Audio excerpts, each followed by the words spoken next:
What if the person you loved most was the one orchestrating your downfall? Ethan Cole had it all: a high-paying job at a tech firm, a Lakeview condo, and a fiancée who seemed too good to be true. But when a stranger approached him in a parking garage with a simple question, "Why are you letting her do this to you?"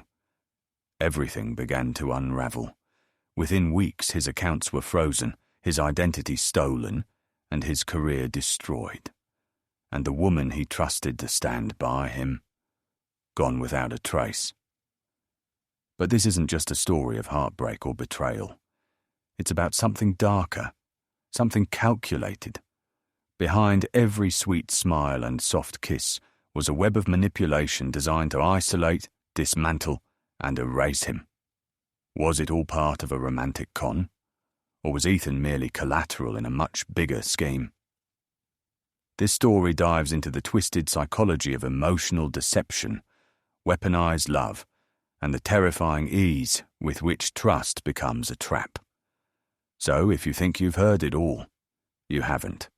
Hit follow on your favorite platform and leave us a comment, because the next story might just change the way you see everything. Don't miss a single twisted turn. Chapter 1. The Perfect Lie. Ethan Cole had always been the quiet overachiever. At 34, he was lead product engineer at Lumina, a bleeding-edge tech company specializing in facial recognition software.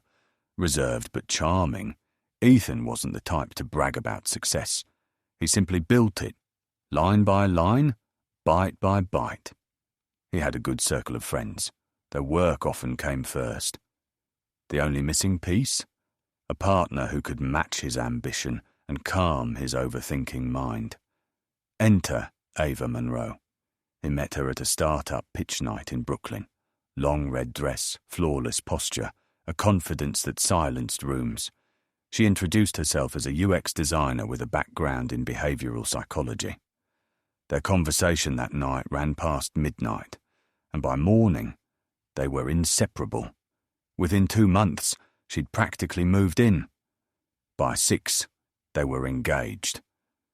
"She makes me feel like I'm finally seen," Ethan told his best friend Marcus. "It's not just love, it's clarity.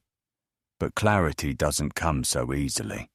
It didn't come with the subtle changes in his schedule, the gradual isolation from friends, the financial suggestions Ava made that he didn't question. Merging bank accounts, shifting passwords, consolidating debts. "Trust is transparency," she would say, brushing her hand against his cheek. And Ethan believed her. But things shifted after he turned down a lucrative promotion at Lumina, one that would have transferred him to San Francisco. Ava insisted they stay in New York. "This is our home," she argued. "We're building something here." What she didn't mention was that she had already quit her job 3 weeks prior. Then came the stranger. It happened on a foggy Monday evening, just before dusk. Ethan was leaving the office late, his coat flapping in the autumn wind.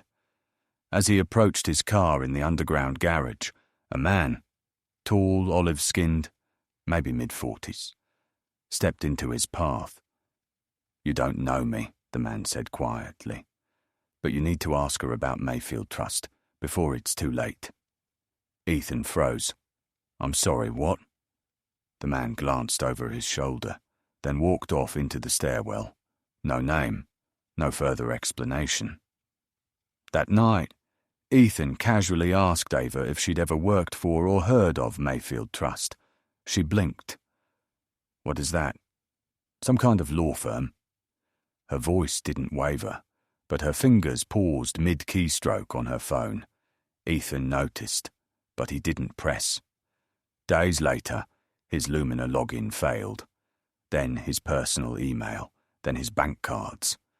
When he called customer service, he was told his account had been flagged due to suspicious behavior, multiple large withdrawals, password changes from foreign IPs, credit lines opened in his name, and every last one of them tied to his personal devices.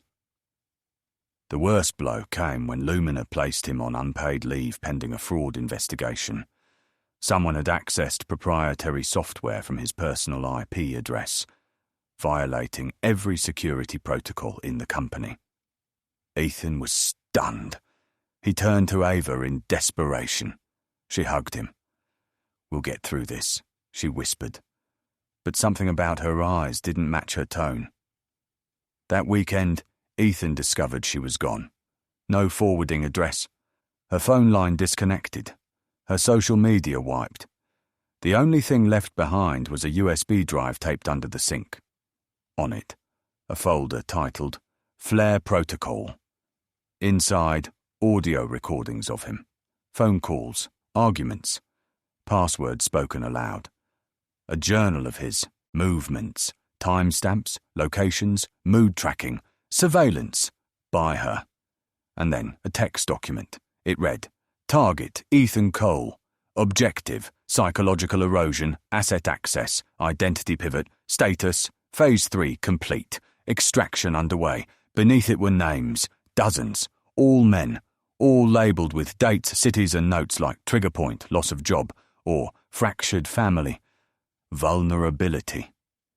Ethan stared at the screen, heart pounding, realisation sinking in. She wasn't a partner. She was a predator. Chapter 2. The Black Files. Ethan didn't sleep that night. The betrayal had peeled him raw, but the strategist in him, the engineer, kicked in. He wasn't just a victim anymore. He needed answers, and maybe, just maybe, he needed revenge. He began decoding the file structure on the USB. Buried in encrypted folders were images, ID scans, voice notes, even screen recordings. Not just of him, of others. Different homes, different accents, different versions of the same story. Each victim was referred to as a phase, and Ava, if that was her real name, used code names like Vesper, Lyra, and Marlowe, depending on region and target profile. But one folder stood out, Mayfield Archive. Inside were scans of bank transfers tied to an offshore entity, Mayfield Trust. It was a shell corporation based in Cyprus, used to route money between dummy accounts. And Ava was just one of many operatives. Ethan cross-referenced the transaction IDs with public data leaks. Most of the accounts had been flagged in past ransomware attacks. But this wasn't digital theft. This was psychological warfare. Ethan called Marcus.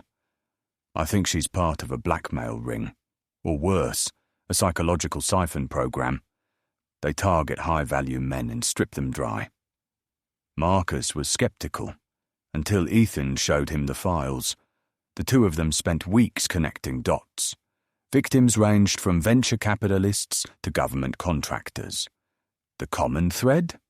Emotional trauma before financial ruin. And Ava, now confirmed via facial recognition software as Isabel Renner, had a criminal record sealed by a high-level protection order. One Ethan could only access through a darknet whistleblower group that posted redacted law enforcement leaks. Her backstory was grim. At 17, Isabel had been part of a state-run experiment designed to test the limits of empathy-based surveillance. Recruited from foster care, she was trained to manipulate high-risk individuals using emotion mapping, micro-expression analysis, and seduction tactics. The program was shut down due to unethical design. But some graduates went rogue. A black market industry emerged, predatory emotional espionage. And Isabel? She was its crown jewel. Ethan traced her last known transaction to Montreal. Using the metadata from one of her webcam recordings, he triangulated the location to a boutique apartment above an art gallery. He flew there, alone. She was expecting him. He found her sitting by a bay window, sipping wine, hair shorter, smile unchanged. "You made it," she said softly. "I was wondering how long it would take." "Why?" he asked. "Why me?" "Because you were perfect," she said. "Smart enough to dig, soft enough to bleed. Ethan pulled out his phone. I've copied everything. Sent it to 3 people. If I disappear. She laughed. You think you're the first? A silence passed. Then Ethan said something she didn't expect. I'm not here to hurt you. I want in. She froze. He continued. I know your system. I know code. I know how to stay invisible. You trained me. Her eyes narrowed. And for a brief second, she believed him. That's when Montreal police burst through the door. She was arrested on charges of aggravated identity theft, psychological abuse, and cyber-terrorism. Ethan had tipped them off days before, using burner emails with the black file as evidence. As she was led out in cuffs, she turned back to Ethan. You learned well, she whispered. Maybe too well. Months later, Ethan returned to New York. He never got his job back. But he did get something else, the names of 32 other men. Men who were still living in confusion, not knowing they'd been prey. And one by one, he contacted them. Not for vengeance, for recovery, for truth. Because when trust becomes a weapon, survival is the only rebellion.